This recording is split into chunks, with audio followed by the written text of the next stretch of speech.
Hello! In this video I will show you how to install Microsoft Edge browser on Honor 200 Smart.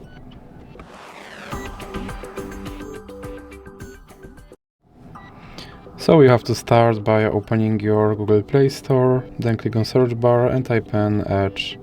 Now click search and click install.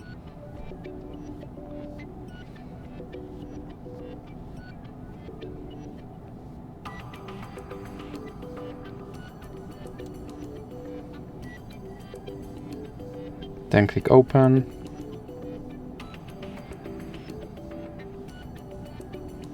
And here you can set this browser as your default browser, or you can click not now.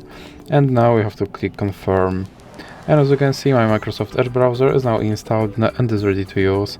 So that's it for this video. If you liked it, please remember to leave a like and subscribe.